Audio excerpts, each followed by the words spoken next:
निकाला जाता है उसे योगा कहते हैं। तो गुरु माने अंधकार और गुरु माने उसका निवारण। जो अंधकार का निवारण करे, अंधकार माने अज्ञान। अज्ञान तिमिरांधस्य ज्ञानांजन शलाकया। तो अज्ञान रूपी अंधकार को निवारण करने वाले का नाम गुरु है। गुरु माने अंधकार, गुरु तस्य निवर्तकः। तो कौन अंधकार को निवारण कर सकता है? वो प्रकाशवान हो। प्रकाशमान कैसे प्रकाशमान बना? तो इसी प्रकाश से वो प्रकाशित हुआ। दीपक जलाया, मोमबत्ती जलाई तो किसी न किसी अन्य दीपक से, प्रकाश के माध्यम से, तेज के माध्यम से उसे प्रदीप किया। जब वो जलने लग गया, जब प्रकाश देने लग गया, तब उसे प्रदीप कहते हैं। प्रकाशेण दीपयति प्रदीपः। तो एक दीपक से दूसरा दीपक, जैसे सवेरे हमारे मथुरा में रंगेश्वर मंदिर में माताएं घर कहते हैं। अब एक मैया दीपक जलाए है, बहना जाएगा मेरे दीपक जला दे, बहना मेरे दीपक जला दे। तो एक बहना न जाने कितने लोगों को दीपक जला देता। अब उसने कई दीपक, तो चांदी के भी है, कई तांबे के हैं, कोई पीतल के हैं, स्टील के भी हैं, मिट्टी के भी हैं, कई जगह तो इसी बत्ती धरने की है, वो भी है। किसी में शुद्ध गाय का घी है, किसी में गाय का असली ही है, असली, किसी में भैंस का घी है, किसी में तेल है,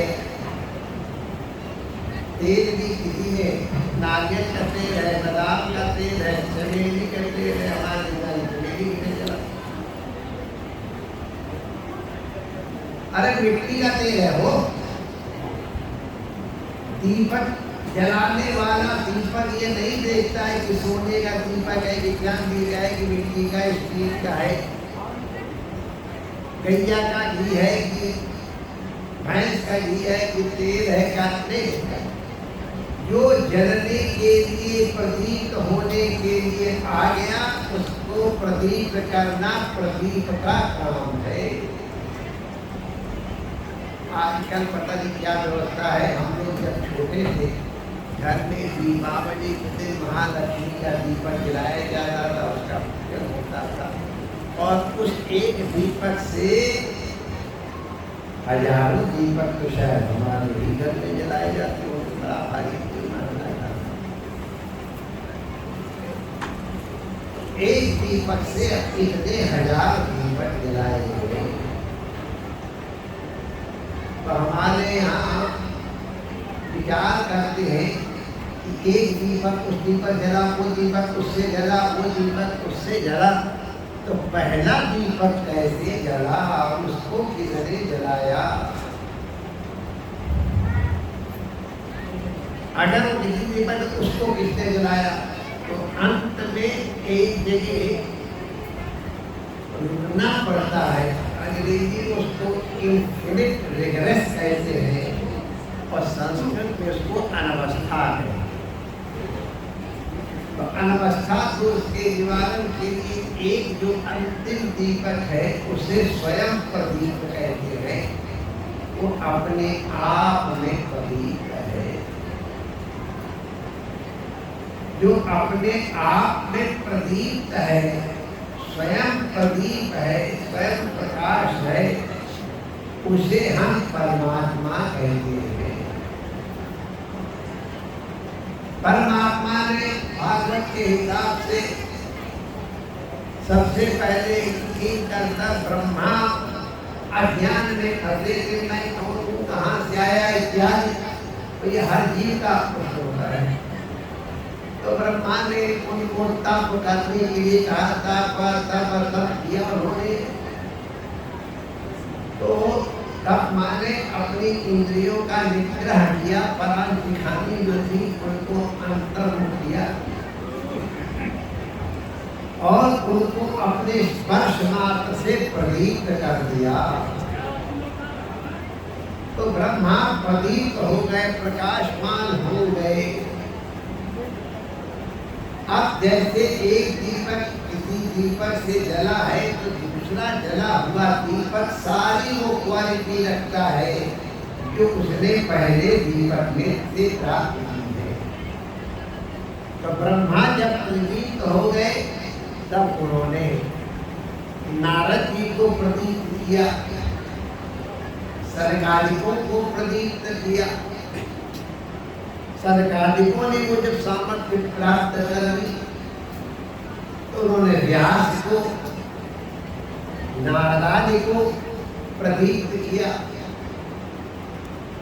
व्यास जी ने सुखदेव जी को प्रदीप्त किया। इस तरह से सरणी अभी तक चली आ रही है। नारायणम पद्म भवम वशिष्ठम शक्तिम तत्पुत्र पराशरम जा, ये सब प्रदीप्त लोगों की शक्ति है। हमारे यहाँ गुरु प्रणाली का पाठ करते हैं। उस गुरु प्रणाली में भी हमारे गुरु जी को, उनके गुरु जी, दादा गुरु, उनके परदादा गुरु के, और इस तरह से गुरु परंपरा का स्मरण करें। वंदे गुरु परंपरा,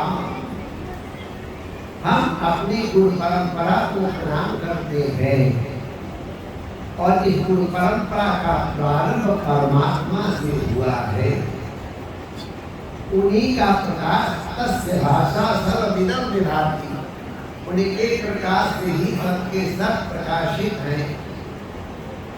आज दीक्षा का क्रम चल रहा था तो उनको बताया गया था कि देखो आज गुरु तुम्हारे ऊपर कृपा कर रहा है, आज तुमको गुरु मंत्र मिलेगा, क्योंकि गुरु की शरीर में अवतरित होके तुम्हारे ऊपर शब्द का विग्रह धारण करके कान के रास्ते से तुम्हारे अंतःकरण में प्रवेश कर रहा है।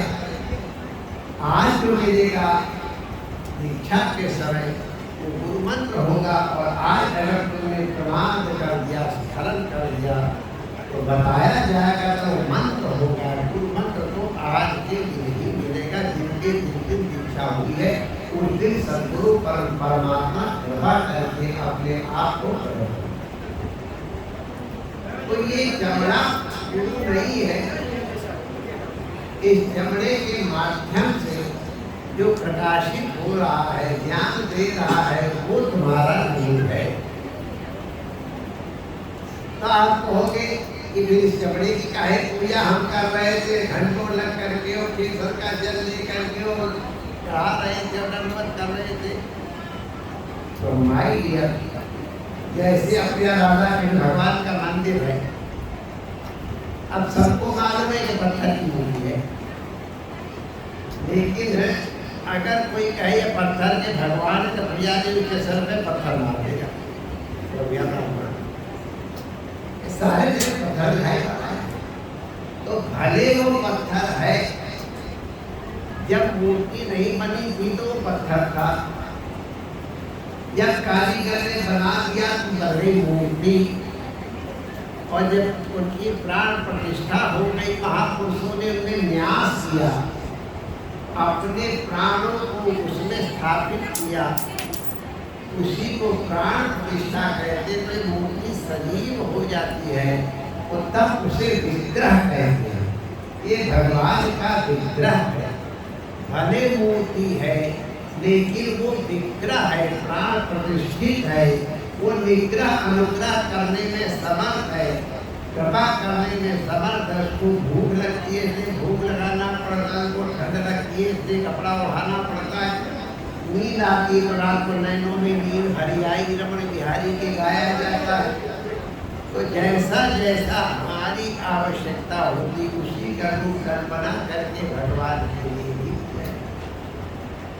तो भावना के अनुसार फिर वो विग्रह आपको फल देता है। बहुत सी कथाएं आपने सुनी है रमण बिहारी की, हम उनको दोहराना नहीं चाहते हैं। तात्पर्य केवल कहने का है कि यद्यपि वो मूर्ति पत्थर की है, लेकिन हम उसमें रमण बिहारी के दर्शन करते हैं। हमारे लिए वो रमण बिहारी, क्योंकि रमण बिहारी ने हमारे ऊपर इस विग्रह के रूप में कृपा की।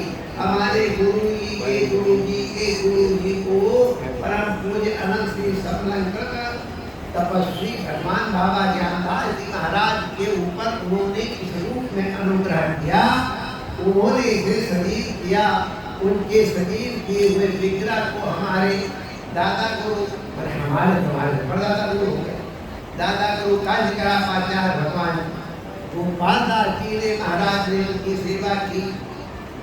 उनके अनंतर हमारे सदगुरुदेव भगवान ने आपके दादा गुरु सेवा की, और गुरु महाराज के अनंतर अन्य गुरु भाइयों के बाद हमको भी सेवा करने का अवसर मिला। हमने भी रमण बिहारी की सेवा की, और हमारे बाद कर ही रहे सब लोग। तो हमने रमण बिहारी को देखा है माय डियर। अब हम क्या कहें आपसे, वास्तव में सजीव है, जो कि महापुरुषों की भावना को के साथ। हमारे संस्कृत में कहा गया है, मंत्र में, वैद्य में, विग्रह में और गुरु में यादृशी भावना यस्य सिद्धिर्भवति तादृशी। जिसकी जिस तरह की भावना होती उसको उस तरह का फल मिलता है। अब तुम्हारे पास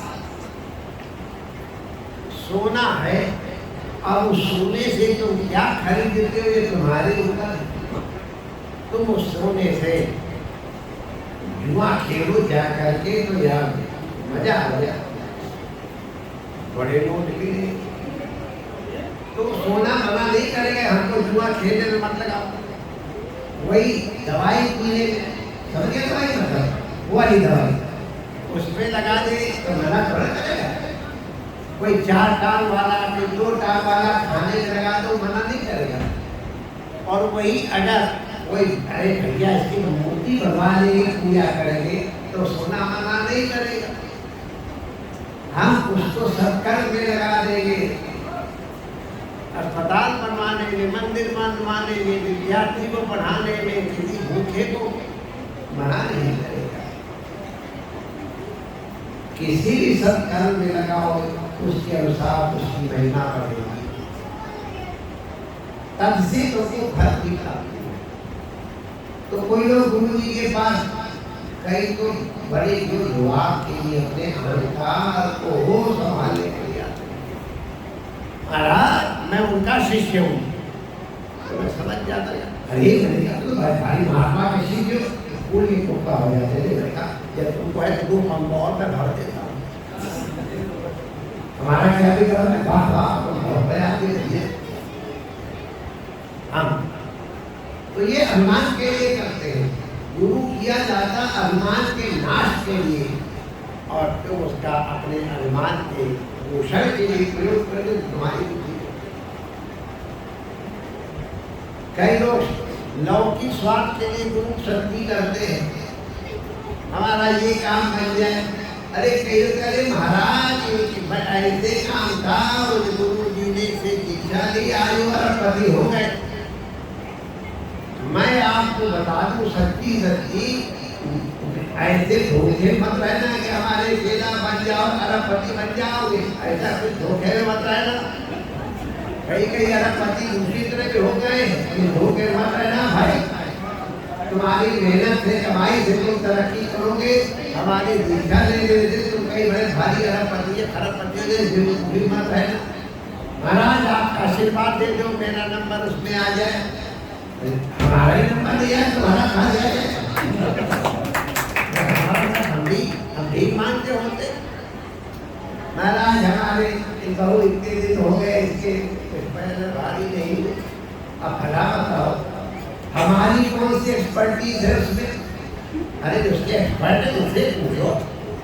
डॉक्टर ने पूछो व्यापार कैसे चले, सेठ से पूछो भैया पूछो कैसे चला जाता है, बनाए बड़े भैया पूछो कैसे दुकानदारी की जाती है, कैसे ग्राहक बनाया जाता है। तो जो सोचे हमसे क्या पूछोगे, हमको तो भीख मांगना था, पूछो बता दे कि भीख कैसे मांगी जाती है, तो हम बोलेंगे। तो इन सब चीजों के लिए गुरु के पास नहीं है, ये हीरे को चिड़ैया उड़ाने के काम में लेना जैसा है। गुरु के पास तो आत्मकल्याण के लिए आओ।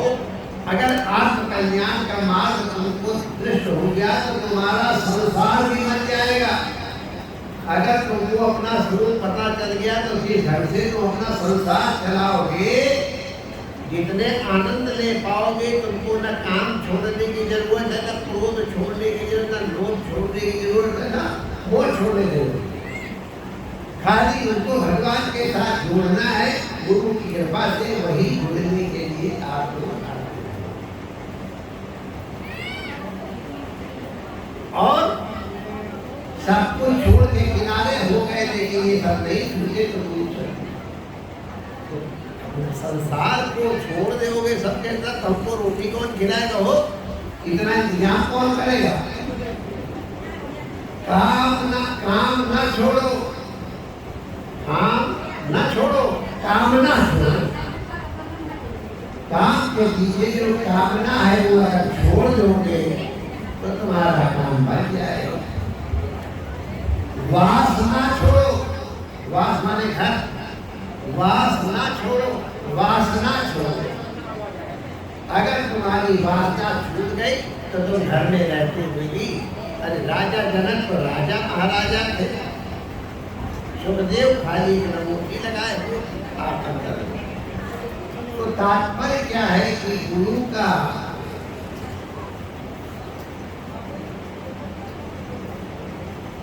आश्रय लेने का मतलब क्या है, हम हमारे को भगवान से जुड़ने का एक मार्ग मिलता है। गुरु कृपा करके शब्द के माध्यम से तुम्हारे अंतःकरण में राम को बैठा दे। वासना लिख रहा है मंत्र, जहाँ राम का काम नहीं। जैसे कुत्ता कहीं बैठता तो तुमसे अपनी वहाँ सफाई कर लेता है, तो जहाँ प्रकाश है वहाँ अंधकार नहीं रह सकता है। जहाँ गुरु, जहाँ परमात्मा हृदय में आ गया तो वहाँ अंधकार रह ही नहीं सकता है। अंधकार की निवृत्ति पूर्वक प्रकाश, वैसे अंधकार की निवृत्ति कहने में हमारी सुंदरता की दर्शन जैसे आगे कहेंगे तो दो चीज है। अरे प्रकाश की उपलब्धि हो गई तो अंधकार अपने आप निवृत्त हो गया। भगवान के पास सूर्य गया तो अंधकार गया। महाराज ये सूर्य मेरे पीछे पड़ा हुआ, मेरे उन्हें ठहरने नहीं देता, मैं आगे आगे भागता फिरता हूँ, ये पीछे पीछे दौड़ाता रहता है मेरे को, आप मेरी ऊपर चढ़ा दो। भगवान के सूर्य से कहा भैया काहे को तुम अंधकार के पीछे पड़े हो। तो कह रहा अरे महाराज मैं माफ ना हुआ, अंधकार तो मेरे पास बुला दो तो उससे माफी मांग लूंगा और उसके पीछे मैं क्यों पड़ूं, मैं तो दंडवत करूंगा। तो भगवान ने कहा तो भैया सूर्य के पास चले जाओ। तो कहा सूर्य के पास जाऊं कैसे, सूर्य के पास जाते ही मेरा निराकरण होता। तो मेरे जितने दोष हैं वो सब के सब जैसे सूर्य के सामने जाके अंधकार निवृत्त हो जाता है। अगर गुरु की शब्द ईमानदारी पूर्वक रहती है तो शरई स्वास्थ्य किसी को तत्क्षण दोष निवृत्त हो जाते, शरई हो जाते हैं। तो दोष के निवारण के लिए गुरु का पूजन किया जाता है। गुरु शक्ति की जाती है। गुरु की पूजा पहले अधिकारिता की प्राप्ति के लिए की जाती है कि मैं उनके वचन सुनने लायक हो जाऊं, अधिकार प्राप्त हो जाए।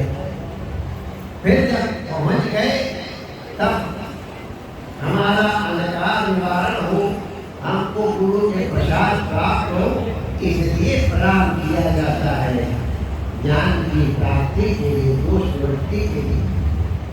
और जब दोष निवृत्ति पूर्वक ज्ञान की प्राप्ति हो गई तब गुरु शक्ति जो की जाती है, तब कृतज्ञता की जाती है कि जिनकी कृपा से हमको आज ये अवस्था प्राप्त हुई है, हम उन गुरुओं को प्रणाम करते हैं, नमस्कार करते हैं।